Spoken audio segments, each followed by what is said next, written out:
to welcome all of you and welcome the Honourable Minister who has joined us, Minister of Public Works and Infrastructure, who is here to brief us and the nation on a number of issues that have been taking place within the portfolio of Public Works and Infrastructure. I will request that colleagues, through my colleague Vanessa, they are able to send questions. If ever there are any questions they will be asking, we'll take them online and we'll also take them physically here. Without any further delay, I will welcome the Honourable Minister.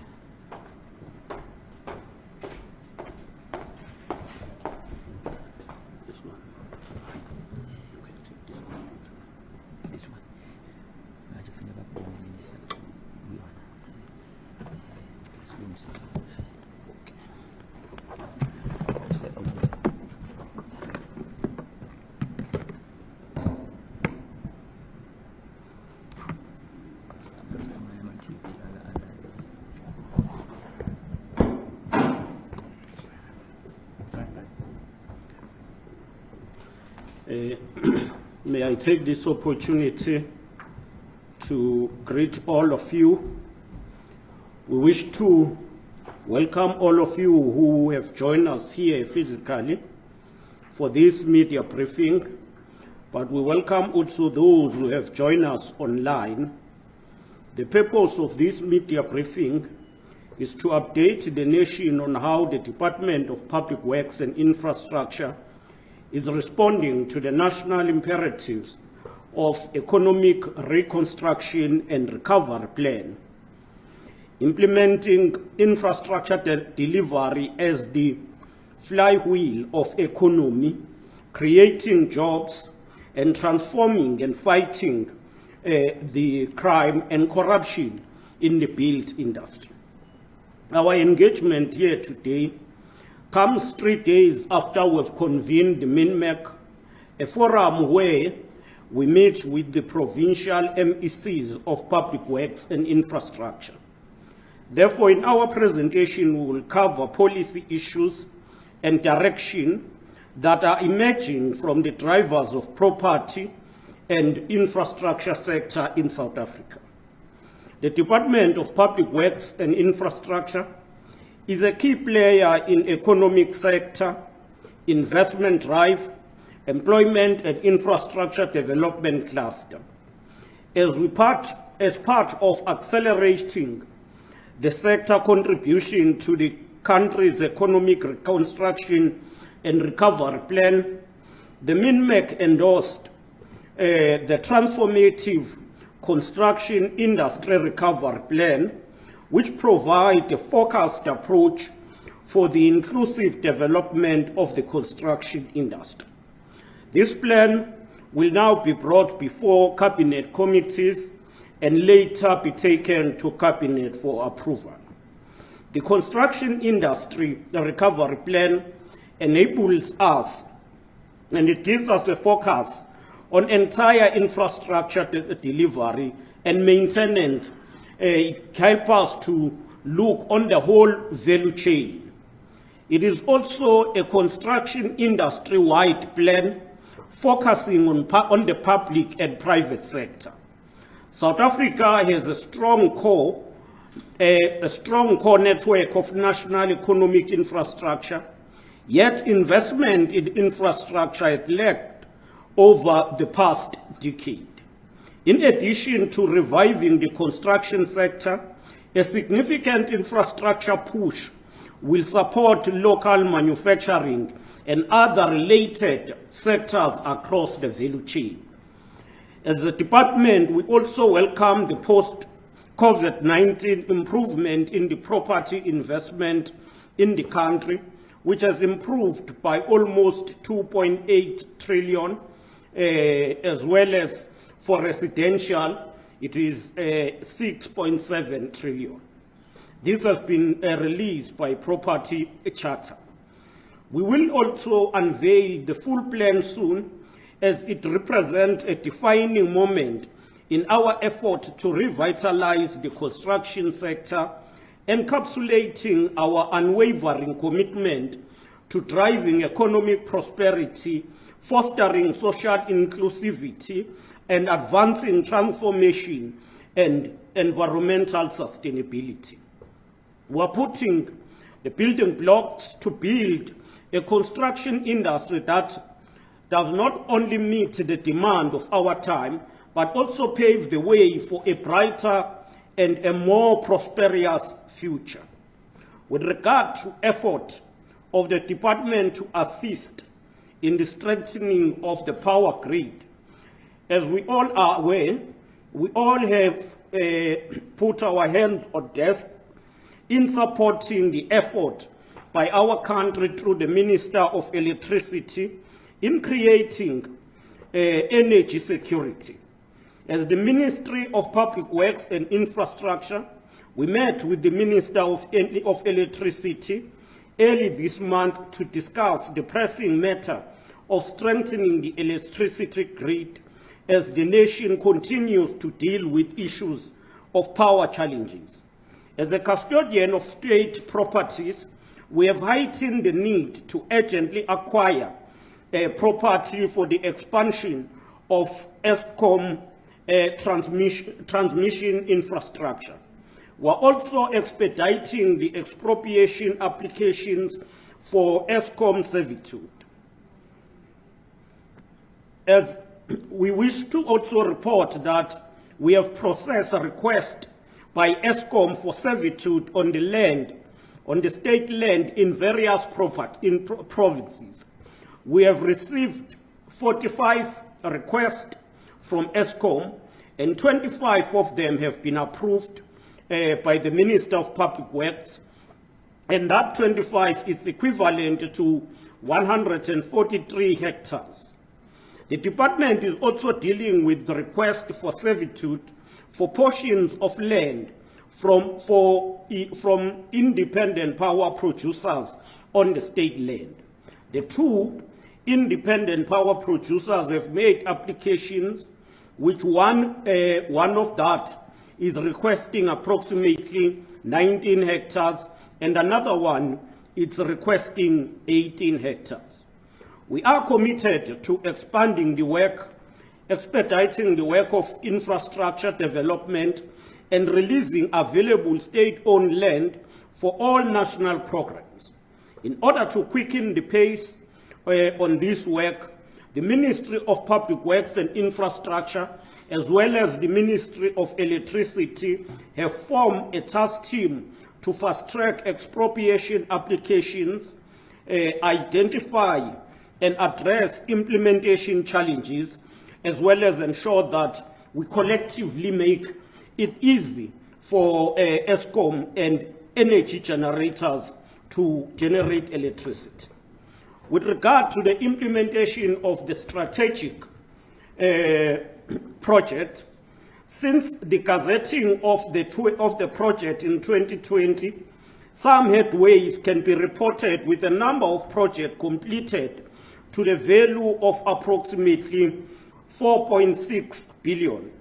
Projects completed were mostly covered within the transport sector, and that include small harbors in Western Cape and social housing program.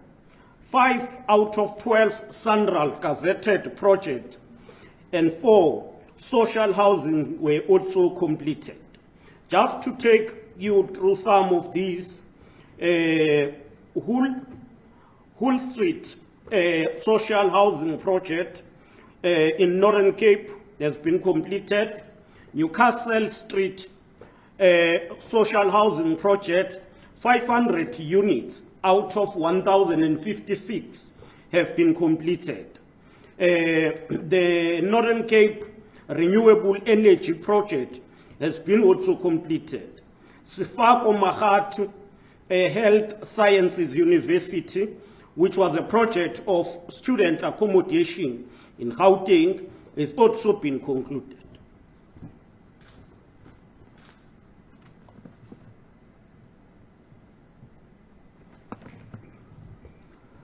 Well, since, I'm sorry, we had to unmute here.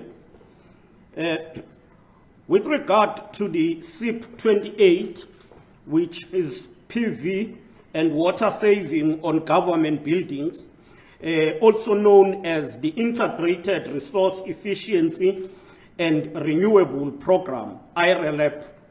We can report that the request for proposal for the program was released on the 30th of June.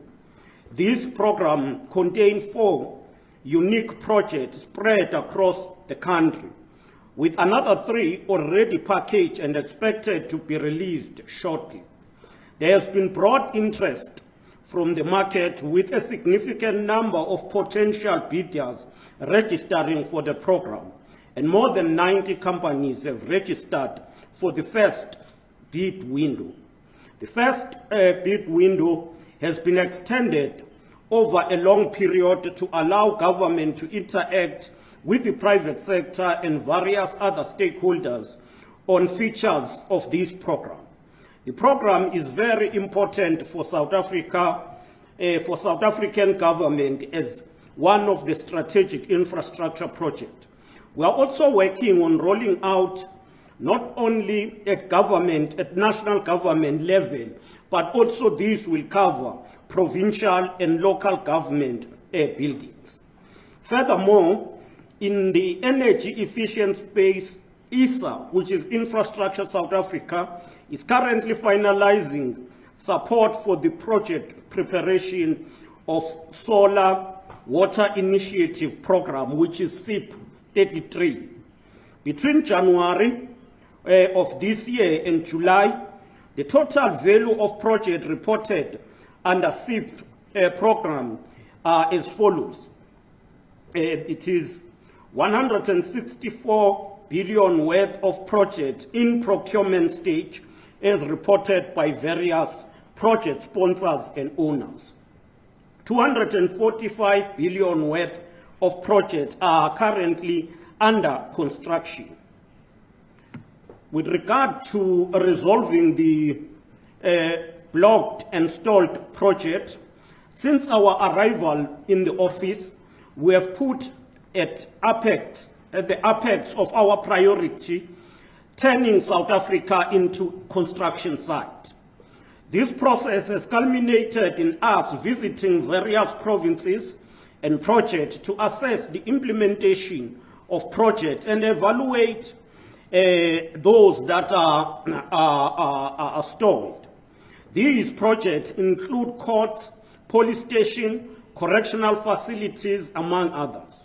We're making important headways, and many such as the Paris Correctional Facility, the Magistrate Courts, including the Mamelodi one. We also are expecting that we will hand over the Potchefstroom Magistrate Court, as well as Umkhuze, as well as Manguza Police Station in KwaZulu-Natal. To unblock and address challenges of stalled project, the following measures have been put in place. 1, all delayed projects and their challenges have been identified, and intervention measures with clear action plan with start and finish date have been put in place. Following that will be a strong monitoring mechanism for the implementation of all projects, ensuring that all targeted projects are finished on time. 10 key implementation methods have been adopted to implement projects and will save long duration period associated with planning, design, and procurement. The close monitoring of projects will be enhanced by establishment of the program management unit, which we are putting in place. With regard to progress in stopping disruption of construction sites, we can report that to all of you distinguished members of the press, we wish to report that since the law enforcement agencies are prioritizing this crime, there is a gleam of hope that eventually we will win the war against those involved in extortion, hijacking, and disruption of construction sites. while the practice is still rife and keep cropping up in other areas using intimidation as a tactic, we are confident that we will overcome this criminal practice. To assist the construction sector, we are establishing a call center for speedy reporting of construction disruption, and this will be supported by assigned law enforcement units within the priority crime. It is also important that police act swiftly and those involved are caught in the act.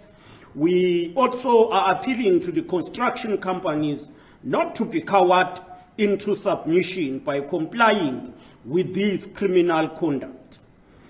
One of the major issues that we are focusing on is that of dealing with defaulting contractors. This is one thing that impacts negatively on delivery of infrastructure projects.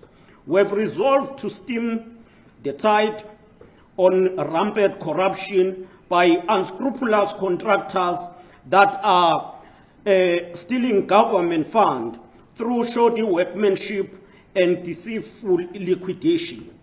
The department has appointed a restriction committee and authority that is composed of cross-functional expertise, including GRC, legal services, supply chain, construction specialists, security services, and internal control representatives. The committee, as we say, the committee's role will be to ensure that they monitor all of these projects. We will ensure that all cases that are reported are evaluated by this committee. The departmental procure require that the branches who experience challenges with performance of appointed contractors or consultants submit a motivation for restriction to the committee, who then consider the merit of the matter. The committee also ensures that the Treasury regulations are complied with to the extent that the contractor or consultant must be allowed to make representation as to why they should not be restricted or blacklisted. In terms of restriction, the department itself restricts a service provider when they are contravening the PFMA or do any conduct that is contrary to the standard and performance as put in place. Where there is a contravention of procurement regulation, the department is required to only recommend restriction to the National Treasury, who will then consider the matter and implement restriction if it is supposed to.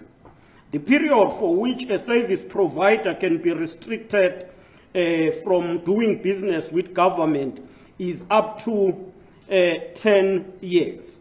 The department has to date recommended 7 service providers to National Treasury for restriction. Some of these service providers successfully appeal their cases to National Treasury, with the exception of one that was involved in construction and cleaning at the Bail Bridge matter. The case is referred back to the Department of Public Works by the National Treasury, where advice is that it is stated that the restriction must be made only in terms of general conditions of the contract. These matters are now on the agenda of the Restriction Committee, which is currently processing the restrictions. The committee meets weekly to deliberate on matters that are presented to it. With regard to the CIDB Amendment Bill, to further cleanse the built environment sector, we are accelerating the Construction Industry Development Board Amendment Bill through the proper legal process. The bill is intended to expand the scope of CIDB's developmental intervention to include the private sector so that we are able to promote compliance and enforcement of the CIDP prescript. With regard to the establishment of the Office of the Ombudsman for the construction industry, we have also directed the CIDP to establish Ombudsman Office for the construction industry. This office will serve as an independent body for resolving disputes in the construction industry. Due to the risk and poor performance by some contractors, we have recommended to the CIDP to implement processes and assess the registration requirement. We are committed to ensure that contractors that offer poor quality work and those that at times are involved in corruption are removed from the CIDP register of contractors. The culture of non-performance by contractors in both public and private sector projects must be addressed. Some of the companies hold the registration certificate from the CIDP but are not qualified or are not at a level to understand the scope of infrastructure work that they are doing. The CIDP will now move with speed in terms of accessing accreditation processes and take into account the capacity and capability of the contractors to undertake the work at each CIDP grading level. With regard to Welisizwe bridges, we are making progress. We intend to build 96 bridges during this financial year, with a total of 3.6 billion approved from the budget facility for infrastructure. The funding covers 6 provinces, which are Eastern Cape, Free State, KwaZulu-Natal, Limpopo, Mpumalanga, and Northwest. The Department of Defense, which is our lead implementing agency, has already visited all provinces and work is ongoing, and we will soon be making announcement on the unveiling of these key infrastructure for our rural communities. But I can safely say, in KwaZulu-Natal, they've started, in Eastern Cape, they've started, and in all other provinces, they are going to start by the beginning of September. The department is intensifying its effort to bring back its lost assets. We are vigorously implementing a campaign which we have dubbed as Operation Bring Back. We are scoring every part of the country, and we want to get back all land that have been lost or stolen or even illegally occupied. So we are hard at this work. We will investigate, prosecute and recover the potential misappropriation of state land and buildings. The department is partnering with other institutions of government such as SIU, NPA, SAPS, and courts to prosecute those that have stolen, misappropriated state funds. We want to see difference within 24 months. We're also engaging our client department, whom we provide with properties that are under their care for daily use, to properly return them to the department if they are no longer in use. This will enable us to protect those buildings or properties from illegal occupation. It will also help us to refurbish and relocate or reallocate those public facilities to other public users. With regard to job creation, the department has noted the recent statistics on the state of employment in the country, especially among the youth. The department is part of resolving this challenge. As part of our response, we are resolving to insource some of the services that we are working on. We will be establishing workshops and training centers.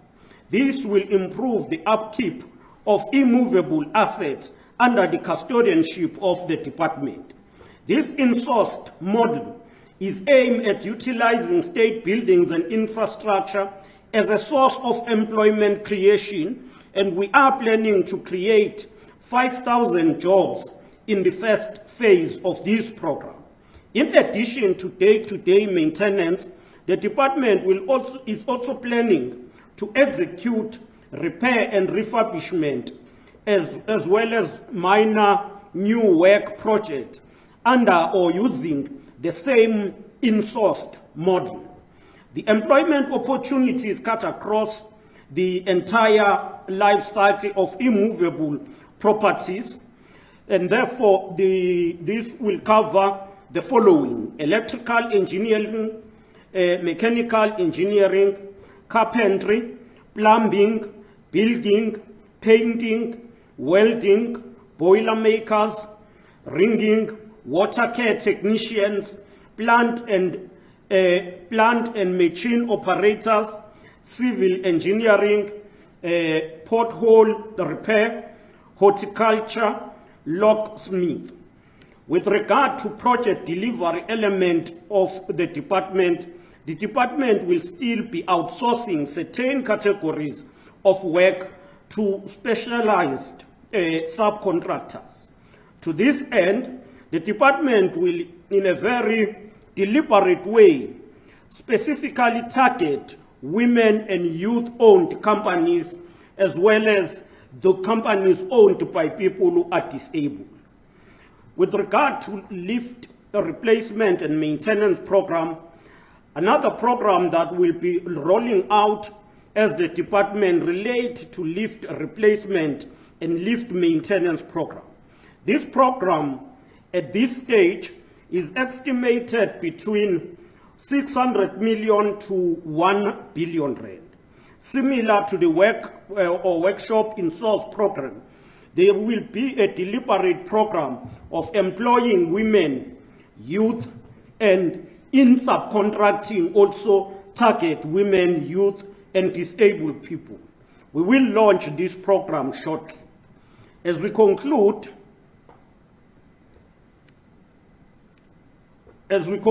we wish to indicate that we are repackaging our mass employment opportunities, the EPWP program, to be more impactful and to give a meaningful change to the participant.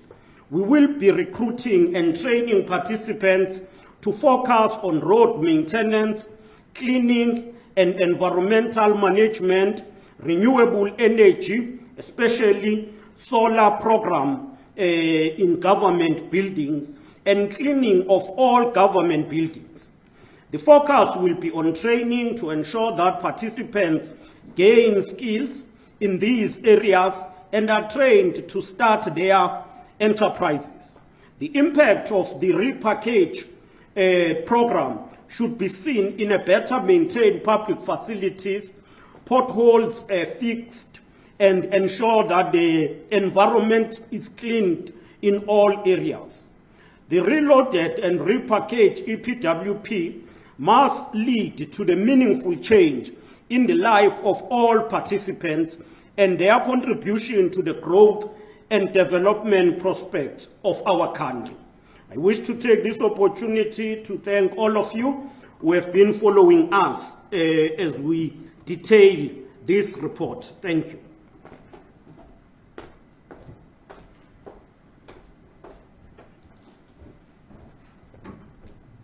Thank you very much, Honourable Minister, for the presentation. I wish to apologize, colleagues, for the technical glitches, but we do have facility. We'll be able to share the full broadcast of this interview. I'm going to take a few questions. Let me start with the colleagues inside the room. Over to you, colleagues, in that order.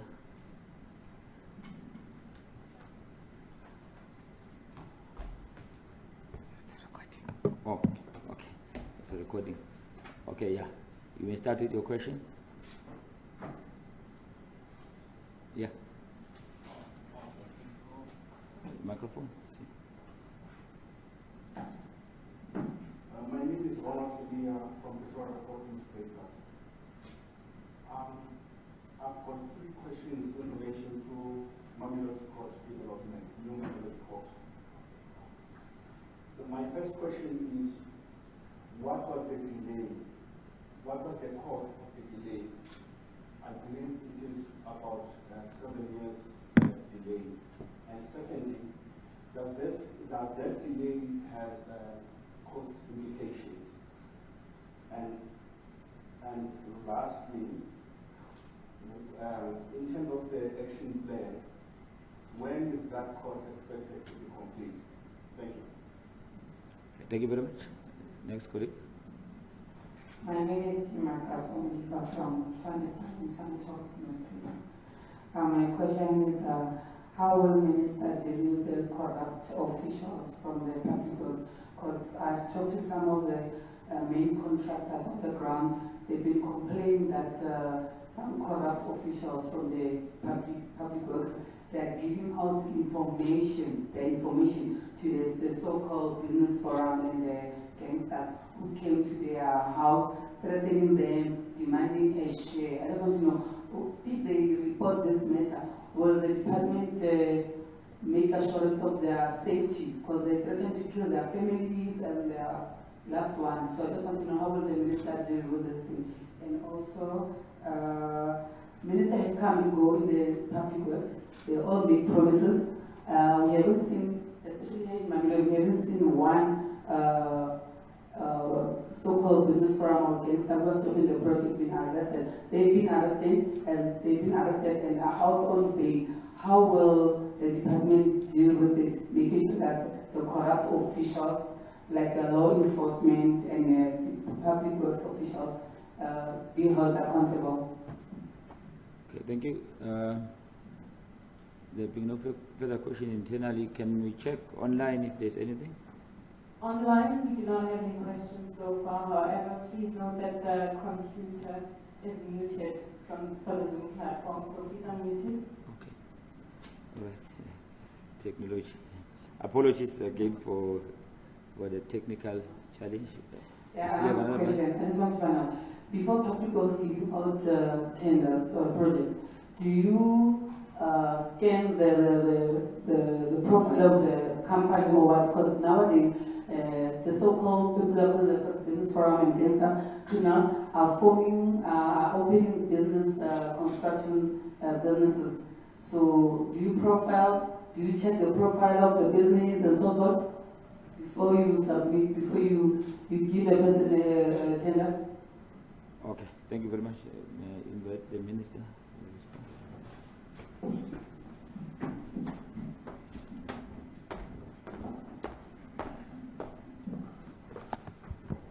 No, thanks for the questions. The first, about Mamelodi Court. We have been there. The delay was caused by, one, the disruption from the business forums. That is the first. Two, the delay was further caused by protracted internal processes where there will be dispute between the main contractor and the officials in the department. We are attending to that. We aim to ensure that by the beginning of September we go back and the contractor go back and start building. Implications, yes, there have been a lot of implications, especially once a project is delayed, escalation comes in. But also the project, once it is stalled, you will find that it begins to lose its value. And therefore, it is serious, and that's why we have taken these actions. Coupled with that, I think Dimakato is also asking another question which is linked to that. all ministers comes and nothing is done. We have put in place a committee that is assessing all projects that are stalled or have a problem. And that committee is it's going to ensure that wherever there is a stalled project, we get detailed assessment so that we will take informed actions. But also, you have heard from the statement, we have said that CIDB must not only grade in terms of the amount, the financial capacity. They must also look on technical capacity. Does this company have engineers that are needed? And all of that.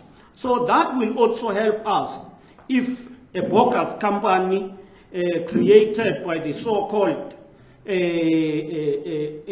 business forum and it has no experience, they just want to use that company to get money, they will not be able, because we have put clear standards through the CIDP. Corrupt officials will deal with anyone. We deal with anyone who is trying to get himself or herself rich out of the state. The hotline or the call center that we have established is going to help us ensure that we get information as quick as possible, but we also are able to protect those who report. And therefore, contractors will be protected, thank you, together with their families. We want to ensure that the construction industry is effective, it is growing. It also plays a key role in ensuring the growth of other sectors. And that's why we are now also saying it is important that the construction material be localized as well. Thank you.